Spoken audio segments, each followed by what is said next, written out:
everybody! Today in writing we are doing our big write. We are going to write the story of Funny Bones in Beeston. So we are rewriting the story of Funny Bones but making it sound like it happened in Beeston. Okay? You will need your story map that we did yesterday, and you will also need some paper to write on. I'm going to move my story map out of the way, but I am going to keep it handy and I am going to be looking at it while I'm writing. If I'm writing a story, the first thing that I need to write is my title, and my title for this story is going to be Funny Bones in Beeston. So I'm going to write that down. Funny Bones in Beeston. Beeston is a place, so it needs a capital letter. Funny Bones in Beeston. And now, because that's my title done, I'm not going to start writing my first sentence on this line. I'm going to write my first sentence on the line underneath. So I need to get my story map out and I need to look at the beginning of my story map, the first thing that happens. And I can see that there is a house, it is night time, and I've got two skeletons and a dog. So I'm going to write something like, one foggy night, because I need to remember my adjectives, and I've got some clouds here. One foggy night, two spooky skeletons took their bony dog for a walk. I really like that sentence. Or I could write, one foggy night in Beeston, two spooky skeletons took their bony dog for a walk. That's a good sentence. I need to make sure I'm writing all of my words down. So my first one is one, and it needs a capital letter because it's at the beginning of my sentence. One foggy night. One foggy night in Beeston. Two spooky skeletons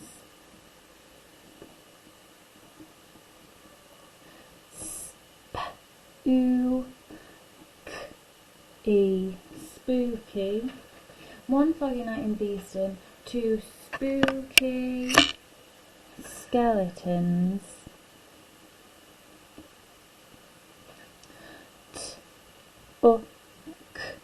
took, there is a tricky word, took their bony dog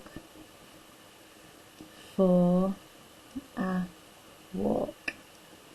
I'm going to read through my sentence to check it makes sense. One foggy night in Beeston, two spooky skeletons took their bony dog for a walk. That sounds great. Okay. So I've written my sentence about this picture, and now I'm going to have a look at this picture.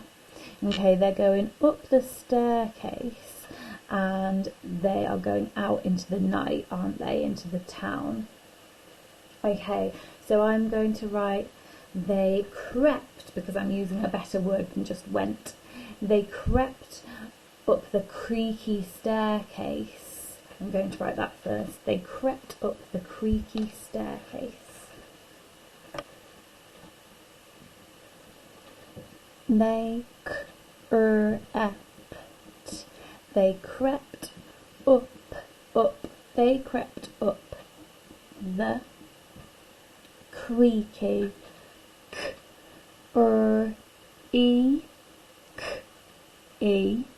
They crept up the creaky staircase,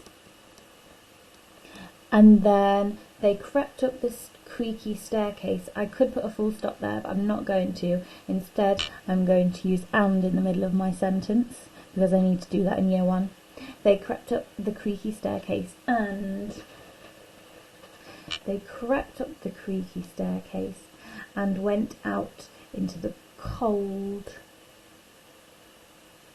misty night. Oh, but I don't want to use went, do I? They crept up the creaky staircase and snuck. They crept up the creaky staircase and snuck out into the cold,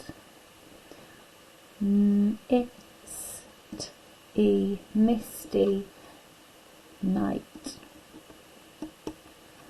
Okay, brilliant. They crept up the creaky staircase and snuck out into the cold, misty night. Brilliant. So now I've written my sentence for this picture, so I need to write a sentence for this picture now.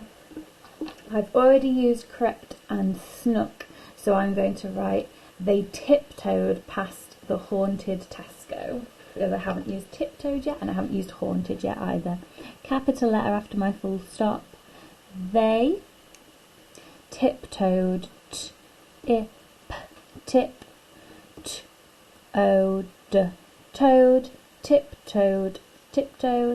They tiptoed past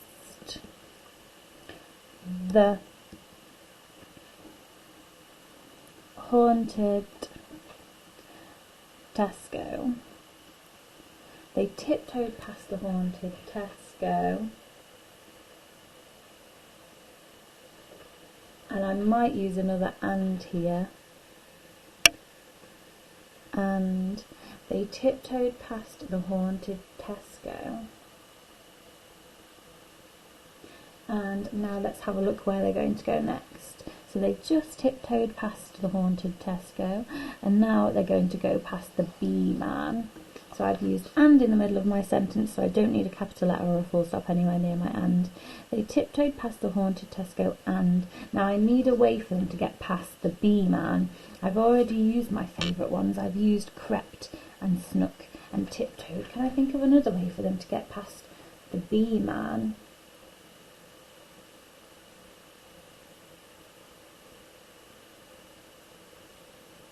Oh, I've got a good one. Instead of the word walked, I could use the word strolled. Strolled, that means walked, but in a happy way. They tiptoed past the haunted Tesco and strolled past. Now I need a word to describe the bee man, and I'm going to use the word eerie.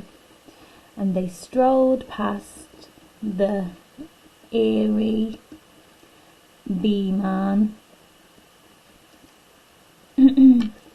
Okay, I've got my full stop at the end of my sentence there. I'm just going to read through it so far. Funny Bones in Beeston. One foggy night in Beeston, two spooky skeletons took their bony dog for a walk. They crept up the creaky staircase and snuck out into the cold, misty night. They tiptoed past the haunted Tesco and strolled past the eerie bee man. Super.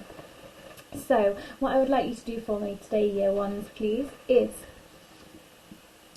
can you write me the story of Funny Bones in Beeston, please, using your story map to help you. Try and write one sentence-ish for each picture, and then you'll have the whole story on your page. Remember your capital letters, finger spaces and full stop. And also remember we are trying to use lots of adjectives like spooky, frightening, creepy, creaky, haunted. And we're also trying to use interesting verbs instead of went. So walked, strolled, jumped, crept, snuck, tiptoed. Words like that as well, please. So use your most neatest handwriting. Some amazing sentences about Funny Bones in Beeston. Please start at the beginning and write all the way through until you get to the end, and then you will have made your own story. Mr. Montgomery and I would love to see them, so if you would be able to send us to them, send us pictures on Purple Mash, that would be amazing. I hope you have fun writing your story of Funny Bones in Beeston.